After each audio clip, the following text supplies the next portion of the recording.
Tuesday, and this is CNN Student News, kicking off 10 commercial-free minutes. I'm Carl Azuz. First up, some headlines. The peanut butter recall expands. Kroger, one of the biggest U.S. supermarket chains, is recalling foods made with peanut products that could be tainted by salmonella. You might remember that a peanut processing plant is being investigated in connection with an outbreak of this disease. You can find an updated list of all the recalled products on the FDA's website. Heavy snow socks London. The worst storm in 18 years blanketed the British capital on Monday. Heathrow Airport, one of the busiest hubs in the world, canceled more than 650 flights. And millions of people missed work as the city's bus network shut down entirely. I guess Punxsutawney Phil was right about those 6 additional weeks of winter. And the stimulus moves to the Senate. The legislative body is scheduled to take up the bill this week. Of course, the House passed its version of the economic stimulus package last week. There are some differences between the two versions, starting with the price tag. The House version was $819 billion. The Senate's is closer to $900 billion. Is this legit? During the Great Depression, the U.S. unemployment rate climbed higher than 20%. True, the unemployment rate reached nearly 25% in 1933.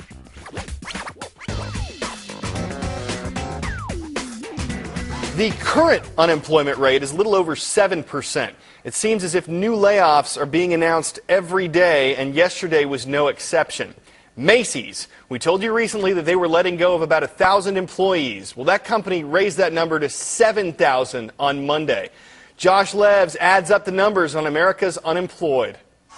So this is one of the latest statistics we've been seeing for unemployment in America, this 4.8 million figure. Now, that's the number of people collecting under unemployment benefits, but that does not include people without jobs who are not collecting those benefits. And for some of them, benefits have run out. This is how many Americans the government says are unemployed. It's a little more than 11 million. Huge figure. We're putting it in context this way. Check this out. New York City population, 8.3 million. Let's go to Chicago. Population there, 2.8 million. Put those two major U.S. cities together, you get just over 11 million people, the same number that the United States government says are unemployed in America. All right, let's do another example here. Ohio here, the population of the state, 11.5 million, about the same number of Americans that are unemployed. Let's zoom past a few more examples here. I want to show you some more. Let's go to the state of Georgia. More unemployed Americans than there are people in Georgia. There are also more unemployed Americans than there are residents of Missouri, Iowa, and Nebraska, all combined.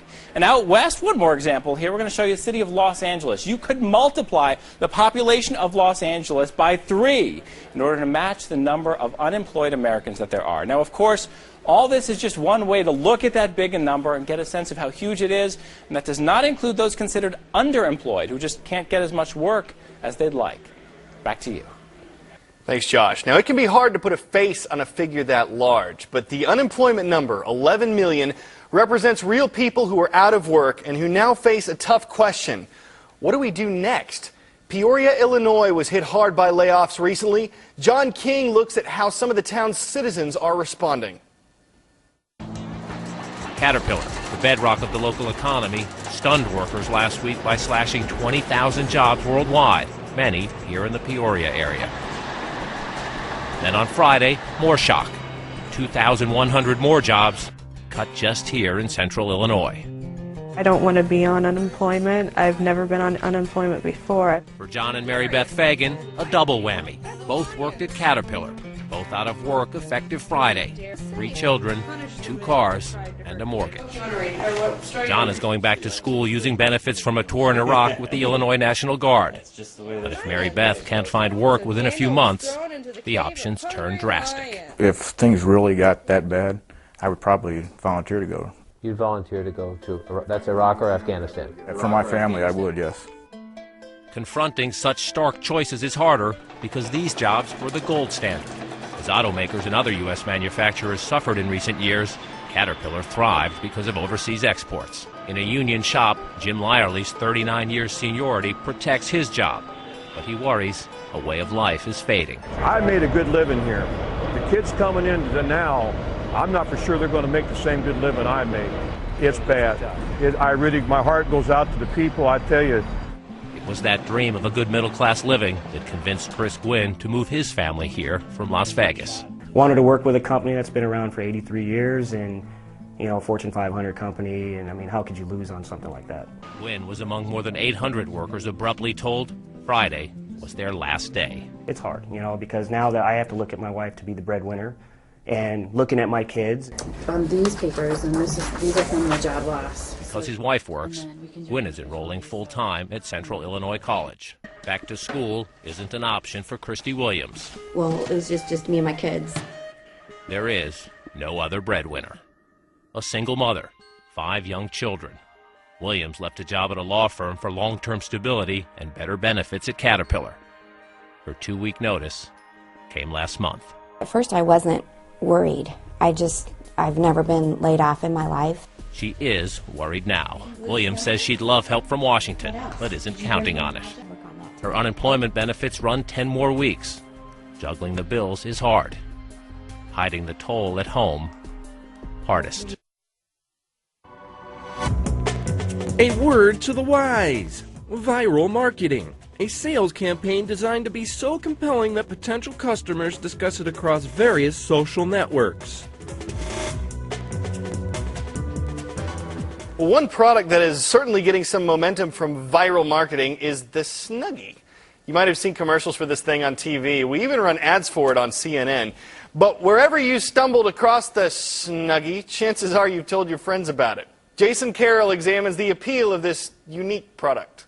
YouTube has been flooded with people imitating it. Are mundane tasks like answering the phone now impossibly difficult? Ellen DeGeneres is making jokes about it. They give you a free light when you order it. What they should throw in is a pointy hat so you could look like a wizard or something like that. Call it Obi-Wan wear or monk chic. Many aren't sure what it is. How do you put it on? Or why anyone would want it. I think it's funny, but hey, someone invented it. It's a Snuggie. It's an oversized fleece blanket with sleeves. And it's an economic goldmine. No one knows why things take off, but the Snuggie just took off.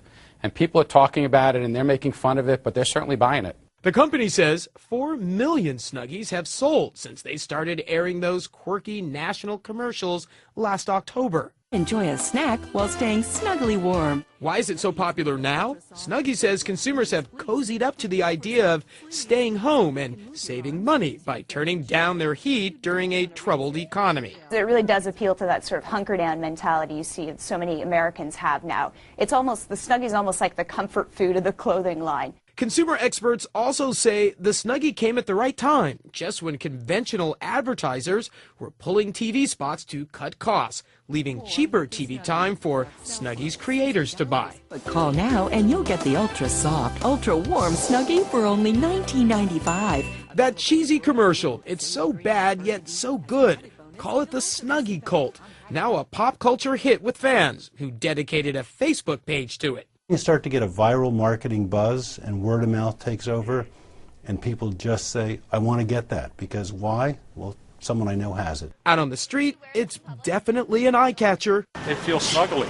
But consumer experts wonder if the fad will last. When it gets warm, who's really going to want a Snuggie when beach blankets go on sale? You might have heard about the controversy surrounding Olympic gold medalist Michael Phelps.